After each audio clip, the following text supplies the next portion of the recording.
Les imprimantes permettent d'imprimer ou photocopier des documents, voire même imprimer des photos sur du papier photo. Il existe plusieurs façons pour l'imprimante de se connecter physiquement à l'ordinateur. Mais la manière la plus courante reste quand même d'utiliser un câble USB. Dans une connexion en USB, il s'agit d'une connexion locale, c'est-à-dire que l'imprimante est directement connectée à l'ordinateur. Mais vous pouvez très bien aussi connecter l'imprimante en réseau si elle possède un port Ethernet ou une carte réseau sans fil. Dans ce cas, on dit que c'est une imprimante réseau. Les imprimantes réseau sont pratiques car elles peuvent être placées presque n'importe où dans une maison ou un bureau tant qu'elles sont connectées au réseau, que ce soit filaire ou sans fil. Une autre méthode de connexion est ce qu'on appelle le partage réseau. Avec cette méthode, vous pouvez par exemple autoriser d'autres ordinateurs qui sont sur votre réseau à se connecter à votre imprimante locale, c'est-à-dire connectée par USB en la partageant sur le réseau. De cette façon, les autres ordinateurs pourront imprimer sur l'imprimante connectée en USB à votre ordinateur. Votre ordinateur agit donc essentiellement comme une passerelle qui permet simplement à d'autres ordinateurs d'accéder à votre imprimante. Mais l'inconvénient, c'est que votre ordinateur doit obligatoirement être allumé pour que les autres puissent utiliser votre imprimante. Il existe plusieurs types d'imprimantes. On a les imprimantes sans impact et les imprimantes avec impact. Les imprimantes sans impact impriment sans toucher ou heurter le papier, comme les imprimantes laser, à jet d'encre ou thermique. Et dans les imprimantes à impact, la tête d'impression est en contact direct avec le papier. Nous en parlerons plus tard dans le cours. Les imprimantes non impact donnent à la fois une qualité d'impression supérieure et une plus grande vitesse d'impression que les imprimantes à impact. C'est pour cette raison que les imprimantes non impact sont très populaires auprès des professionnels et des consommateurs. Les imprimantes à jet d'encre sont les imprimantes les plus utilisées à domicile. Elles fonctionnent par la tête d'impression qui se déplace d'avant en arrière sur le papier pendant l'impression. Pendant le processus, la tête d'impression place de petits points d'encre sur le papier.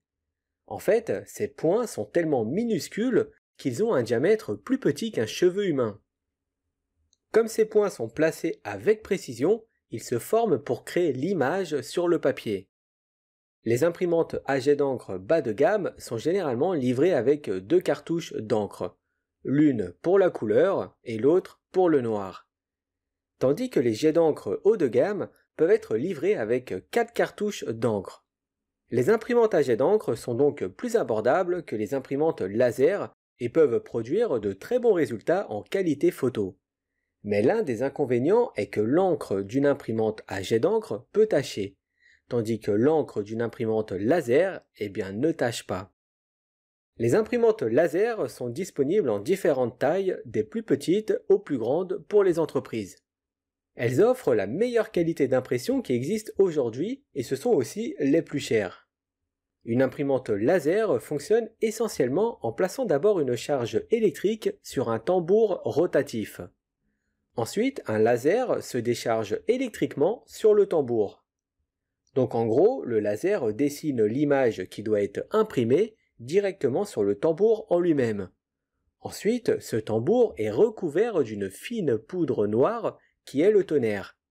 Et ce tonnerre viendra s'accrocher uniquement sur les zones du tambour où le laser s'est dessiné. C'est comme ça que le tonnerre est placé sur le papier avant de sortir de l'imprimante, ce qui donne une impression de très haute qualité. Une autre imprimante sans impact qu'on va voir est l'imprimante thermique. Les imprimantes thermiques impriment en utilisant la chaleur. Ils utilisent un papier spécial qu'on appelle du papier thermique. Et sur ce papier, il y a de l'encre à base de cire. Lorsque la chaleur est appliquée à ce papier, il devient noir. C'est-à-dire que la seule chose que fait la tête d'impression de l'imprimante thermique est d'appliquer de la chaleur aux zones où l'encre doit être placée. Et lorsque l'encre est refroidie, elle devient fixe.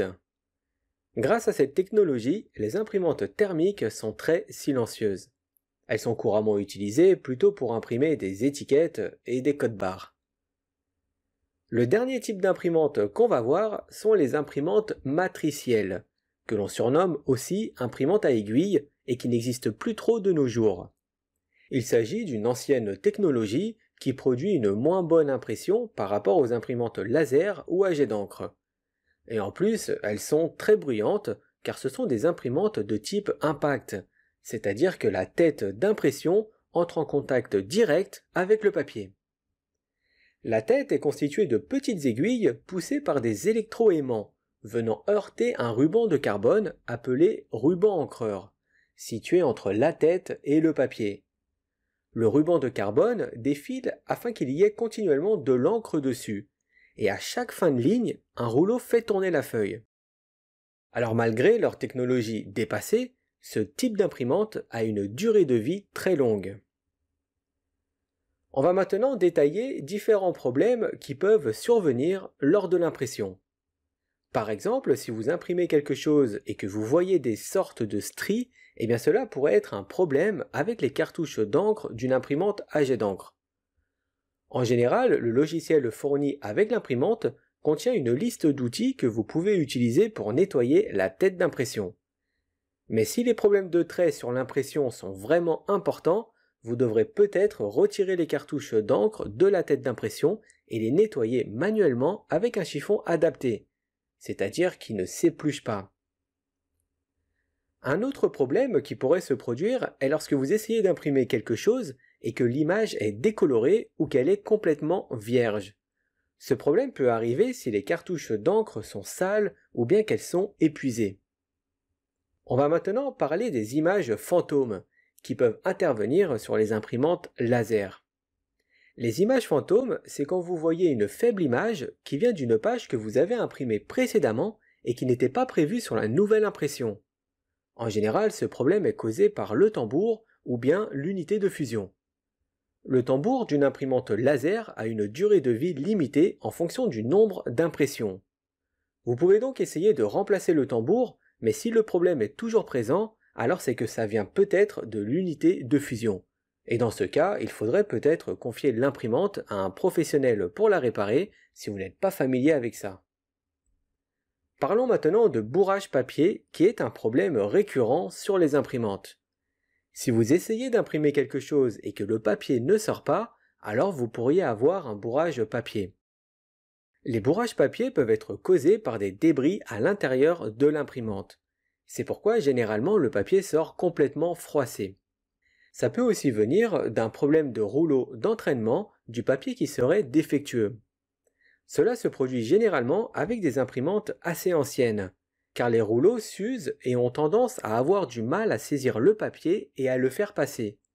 Donc dans ce cas, vous devrez inspecter les rouleaux pour voir s'ils doivent être remplacés ou bien ouvrir l'imprimante et vérifier s'il y a des débris à l'intérieur qui causeraient ce problème.